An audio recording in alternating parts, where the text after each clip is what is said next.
Nobody inside the Las Vegas Hilton realized they were about to witness a moment that would become far more unforgettable than the concert itself.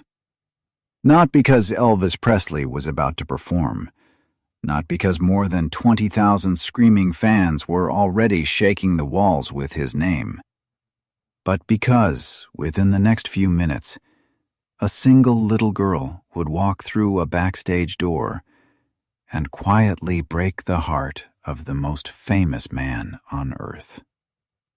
The headlines that followed would speak about a reunion. The photographs would travel around the world. Millions would believe they had seen one beautiful family moment. But almost nobody knew what truly happened behind that dressing room door, or why Elvis stepped onto that stage as one man and came back a completely different one. Las Vegas shimmered beneath the desert night like a city built entirely from dreams. Neon lights painted the streets in gold, crimson, and sapphire. Luxury cars glided silently toward the entrance of the Hilton, while photographers crowded behind velvet ropes, hoping to capture just one glimpse of the king. Inside the Imperial Ballroom, excitement had reached an almost unbearable level. More than 20,000 fans packed every corner of the enormous showroom. Some clutched handmade signs, some held bouquets of roses, others simply closed their eyes while chanting his name over and over. Elvis, Elvis, Elvis.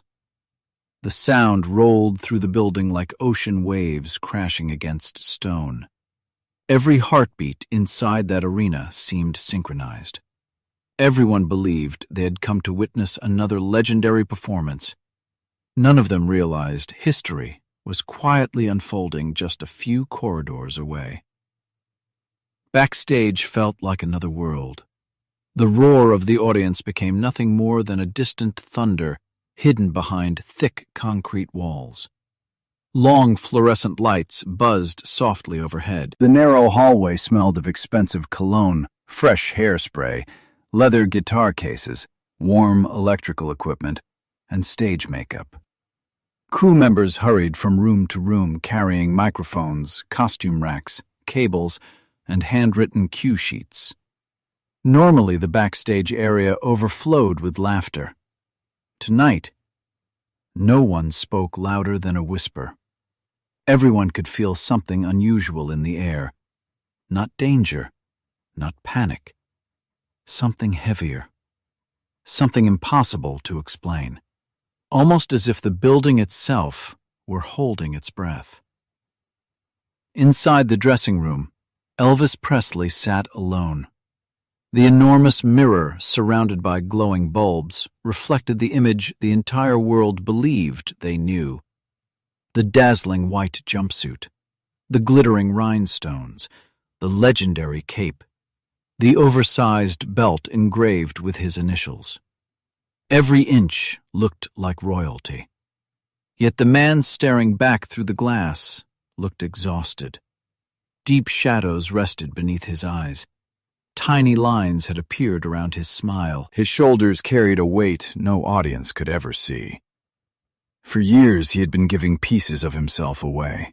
Every concert, every interview, every autograph, every smile. Until he sometimes wondered how much of himself remained.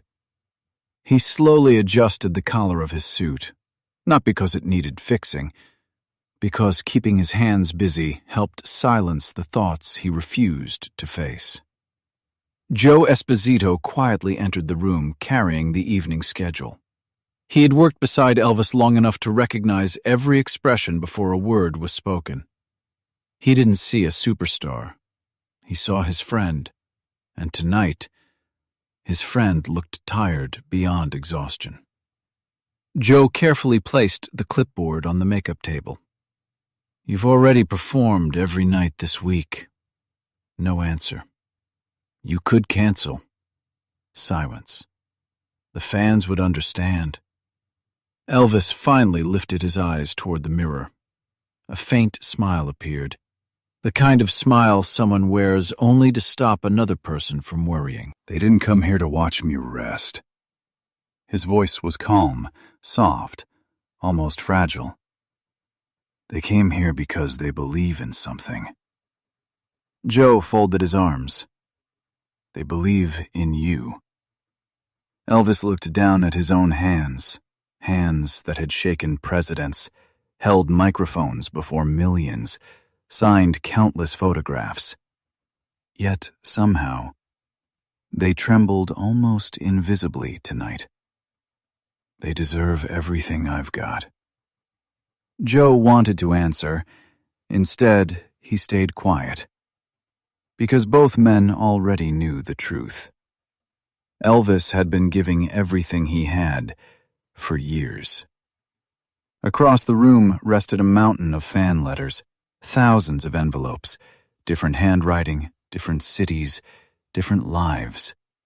Each one carrying hope, love, gratitude, dreams. Elvis slowly reached toward the pile.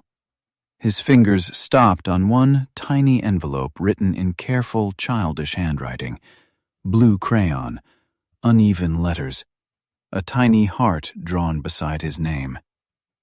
He smiled without realizing it. Children always reminded him of something fame could never replace: innocence. For a long moment he simply stared at the envelope, then quietly placed it back. There'll be time later. He whispered those words more to himself than anyone else. Neither man realized how ironic they would become. Down the hallway, Charlie Hodge gently tuned his guitar. Soft gospel melodies drifted through the corridor like distant prayers. One crew member adjusted stage lights. Another polished Elvis's microphone. Security guards checked entrances one final time. Everyone moved with practiced precision. Everything appeared perfectly normal. Yet beneath the surface, an invisible current of anticipation flowed through every hallway. Outside, the announcer's powerful voice suddenly echoed through the ballroom. "Ladies and gentlemen!" The audience exploded before he could finish. "The one!" The cheers became deafening. "The only!" Thousands of people rose to their feet. "Elvis Presley!" The building shook. Fans screamed. Flashbulbs burst like fireworks. Flowers filled the air. The orchestra prepared its opening notes. The curtain began to rise. Backstage, Elvis stood. He took one slow breath, then another. He adjusted the cape across his shoulders. For one brief moment, he closed his eyes, not to prepare for the performance, but to gather enough strength to become the man the world expected him to be. The king, the icon, the legend. He reached for the microphone. His hand had barely touched it when Joe's radio suddenly crackled. A sharp burst of static filled the room. Then a nervous voice spoke through the speaker. "Joe?" A pause. "They're here." Joe frowned. "Who?" The answer came almost as a whisper. "Priscilla." Another heartbeat passed. "And Lisa." Joe's entire body froze. Every sound inside the dressing room disappeared. He slowly looked toward Elvis, who still stood only a few steps from the stage entrance. Completely unaware that his past, his greatest love, and the little girl who still called him Daddy, had just stepped out of the elevator and were quietly walking toward his dressing room. The hallway outside Elvis Presley's dressing room had never felt so impossibly silent. Only moments earlier, it had been alive with hurried footsteps, clipped instructions, and the frantic rhythm of another sold-out performance. Now, everything had slowed. Even the fluorescent lights seemed to hum more quietly, as though the building itself understood that something extraordinary was about to happen.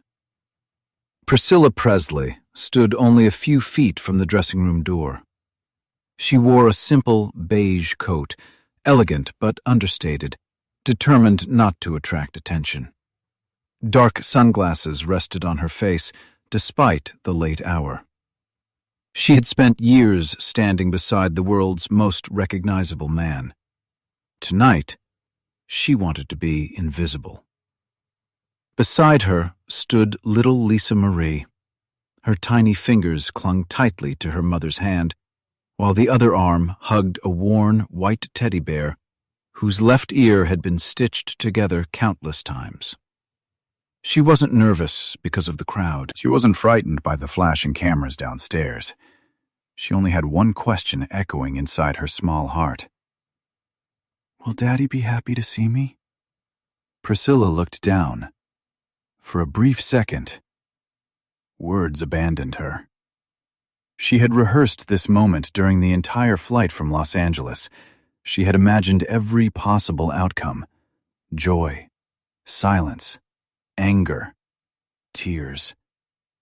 But nothing prepared a mother to answer the hope inside her daughter's innocent eyes. She gently knelt in front of Lisa. She brushed a loose strand of hair behind her ear, then smiled with all the courage she could gather. "He loves you more than anything in this world." Lisa smiled. It was enough. Children never searched for complicated answers. Love was simple to them. Either it existed, or it didn't. And she believed with every beat of her tiny heart that her father loved her. Only a few steps away, Joe Esposito watched them in silence. He had witnessed Elvis conquer arenas. He had watched presidents wait patiently to shake his hand. He had seen grown men cry after hearing him sing. Yet somehow, this frightened him more than any stadium filled with screaming fans. Because microphones could be replaced, concerts could be rescheduled. Broken hearts were another matter entirely. Joe slowly checked his watch. Only a handful of minutes remained before showtime. The stage manager was already searching for Elvis. The orchestra waited. The audience had begun chanting louder than ever. Every passing second tightened the pressure inside the Hilton. Joe rubbed his forehead. "If we do this," he finally whispered, "it has to be quick." Priscilla nodded softly. "I'm not here to reopen old wounds." She looked toward the closed dressing room door.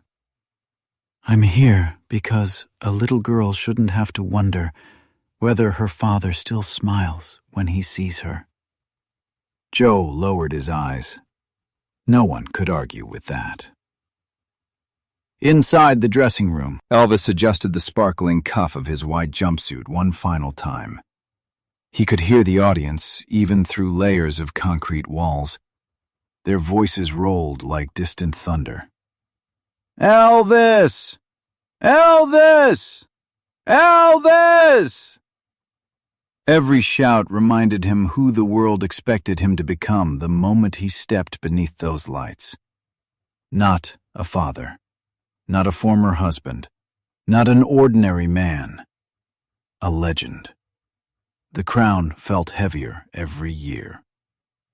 Charlie Hodge quietly entered carrying his guitar. "E, you ready?" Elvis forced a smile. "As ready as I'll ever be." Charlie studied his friend's face. Something was different. The confidence remained, the charisma remained, but behind Elvis's eyes, there was a loneliness no spotlight could hide. Charlie hesitated. He stopped. He wasn't sure how to say it. "There are visitors." Elvis didn't even look up. "They can wait." Charlie swallowed. I don't think these visitors should. Elvis slowly turned. His expression shifted ever so slightly. Who? Charlie took a careful breath. It's Priscilla. A long pause filled the room. And Lisa. Everything stopped. The ticking clock, the distant laughter outside, even Elvis's breathing. For several endless seconds, he simply stared at Charlie, waiting for him to smile, waiting for him to admit it was a joke. But Charlie never smiled. Joe quietly stepped inside behind him. They're right outside. Elvis looked toward the dressing room door. His heartbeat suddenly thundered louder than 20,000 people waiting beyond the curtain. He hadn't seen Lisa in far too long. Photographs were never enough. Phone calls were never enough. Nothing could replace hearing your child laugh in the same room. Slowly, he removed the microphone from his hand. It slipped onto the makeup table with a soft metallic click. The sound echoed through the room like destiny knocking. Outside, Lisa squeezed her teddy bear tighter. The dressing room door remained closed. Every second felt like forever. She looked up at her mother. What if Daddy forgot me? Priscilla's heart shattered. She immediately pulled Lisa into her arms. Oh, sweetheart, there isn't enough time in the whole world for your daddy to forget you. Before Lisa could answer, the door slowly opened. Warm, golden light spilled into the hallway. Joe stood in the doorway. His voice was almost a whisper. Come in. Priscilla took a slow breath. Every memory she had buried over the past years suddenly rushed back. The laughter, the concerts, the late-night conversations, the promises, the heartbreak. She stepped forward. Lisa followed closely behind. Neither of them knew that the next few moments would quietly become one of the most unforgettable memories of Elvis Presley's entire life. Inside, Elvis stood perfectly still. He had performed before presidents. He had faced cameras from every corner of the world. Nothing had ever made him feel this vulnerable. His eyes found Lisa first. Not the cameras, not the reporters, not even Priscilla. Only his little girl. She had grown taller, her hair was longer. But those same bright eyes, those same innocent eyes, were still searching for her father. Neither of them spoke. Neither of them moved. Time itself seemed unwilling to interrupt the moment. Then, Lisa smiled, a tiny, shy, beautiful smile. Daddy. The word was barely louder than a whisper, yet it struck Elvis harder than every standing ovation he had ever received.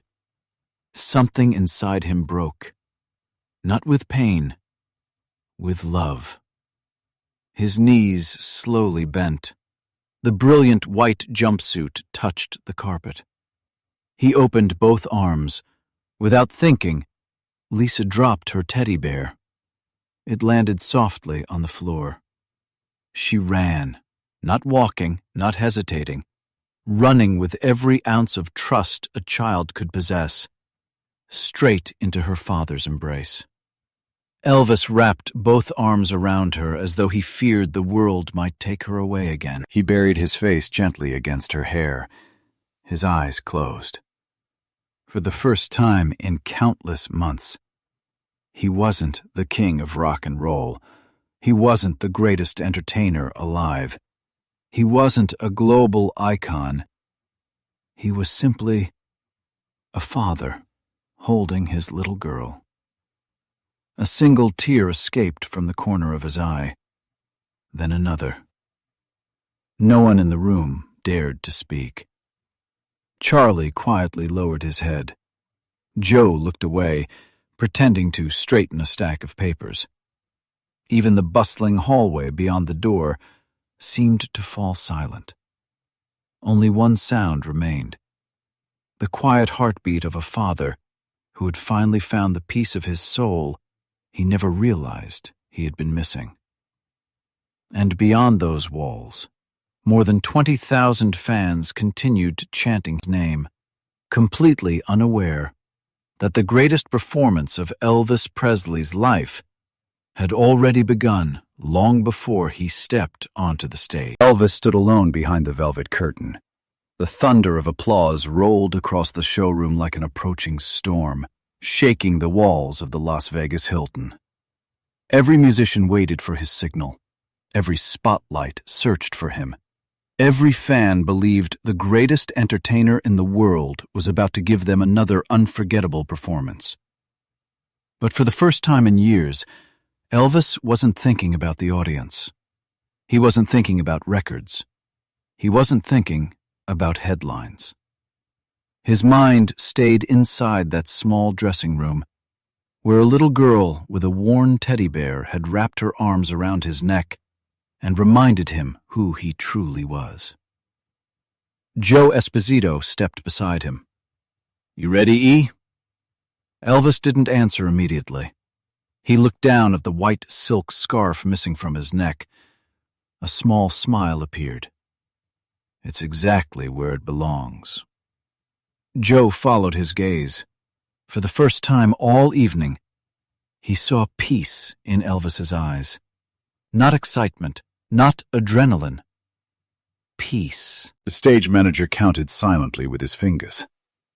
3, 2, 1. The curtain slowly lifted. An explosion of cheers crashed through the ballroom. 20,000 people leaped to their feet. Camera flashes erupted like lightning. Flowers filled the air. Scarves were thrown toward the stage. The orchestra struck its opening chord. Elvis stepped into the spotlight. The audience roared, louder than ever before. But something was different. Everyone could feel it. The king walked slower. His shoulders looked lighter. His smile wasn't the polished smile people had seen on magazine covers. It was smaller, softer, real. He reached the microphone. For several long seconds, he simply looked across the sea of faces. 20,000 strangers, each carrying invisible battles, each hoping music might heal something inside them. He took a slow breath, then spoke quietly. "Sometimes," his voice echoed through the silent ballroom, "we spend so much time chasing applause." He paused. "But we forget the people waiting quietly for us when the music stops." Nobody moved. The room became completely still. "I almost forgot that tonight." Another silence. "And somebody very special reminded me." No names, no explanations, no dramatic announcement, only honesty. The audience didn't know exactly what he meant, but somehow they understood. The orchestra waited. Charlie Hodge looked toward Elvis, expecting the usual opening number. Instead, Elvis gently turned toward the band. "We're changing the set." Several musicians exchanged surprised glances. Nobody argued. Charlie nodded. The first piano notes floated softly across the ballroom. The atmosphere transformed instantly. It no longer felt like a concert. It felt like a confession. Elvis closed his eyes. Every lyric carried a different meaning tonight. Every note sounded less like entertainment and more like gratitude. People who had attended dozens of Elvis concerts would later say they had never heard him sing with such vulnerability. His powerful voice still filled every corner of the showroom, but now it carried something deeper. Every word came directly from his heart. By the middle of the song, a woman in the front row quietly wiped away tears. A decorated veteran removed his glasses to hide his emotions. Waitresses stopped walking between tables. Security guards forgot to scan the crowd. Even photographers lowered their cameras.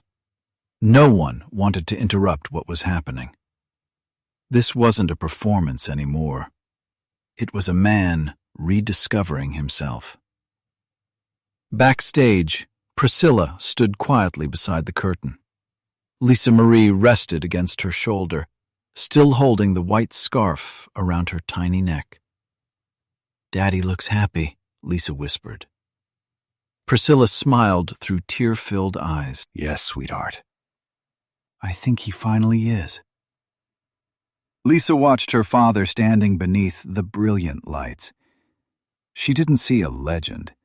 She didn't see the king of rock and roll. She simply saw Daddy. And somehow, that meant everything. When the final chorus arrived, Elvis lifted his head toward the ceiling. His voice grew stronger than anyone thought possible. Every ounce of emotion poured into those final lines.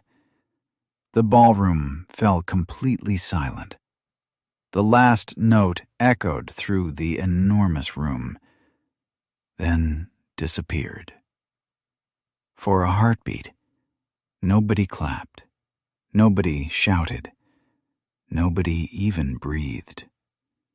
The silence itself became part of the performance.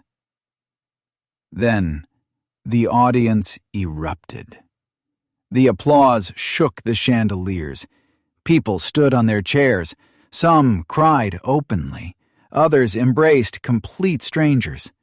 Flowers covered the front of the stage. The standing ovation continued, and continued, and continued. Elvis looked across the crowd. Instead of bowing immediately, his eyes searched toward the wings. There, half hidden behind the curtain, he found them. Priscilla and little Lisa. Lisa waved both hands with all the excitement only a child could have. Elvis laughed, a genuine laugh, one that cameras could never fake.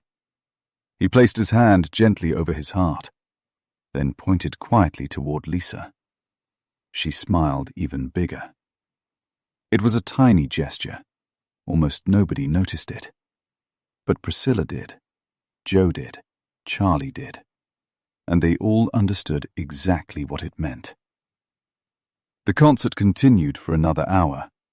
The audience sang with him, laughed with him, cried with him. But everyone who had been backstage knew something extraordinary had already happened before the first song had even begun. Late that night, after the final encore, the ballroom finally emptied. The lights dimmed. Workers began folding chairs. Technicians rolled cables across the floor. Outside, fans still waited in hopes of catching one last glimpse of Elvis. Inside his dressing room, the atmosphere was completely different. No reporters, no photographers, no bodyguards crowding the doorway. Only silence. Lisa sat on the sofa swinging her feet while eating a small piece of chocolate Elvis had saved for her. Her teddy bear rested beside her. Priscilla watched quietly. Elvis removed the heavy jeweled belt from his waist. For the first time all day, he looked completely relaxed. Lisa hopped off the sofa. "Daddy, can we see the ducks at Graceland next time?" Elvis smiled. "Not just the ducks.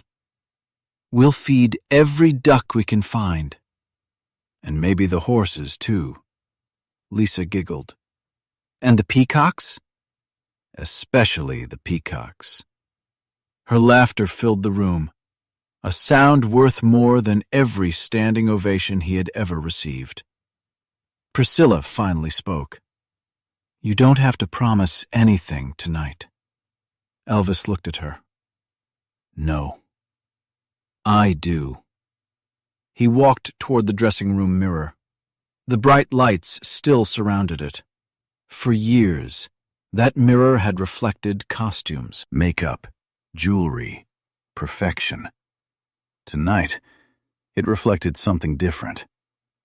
A father. A man determined not to lose himself again. He quietly removed a small wallet from his pocket. Inside, he placed a fresh photograph someone had taken only minutes earlier.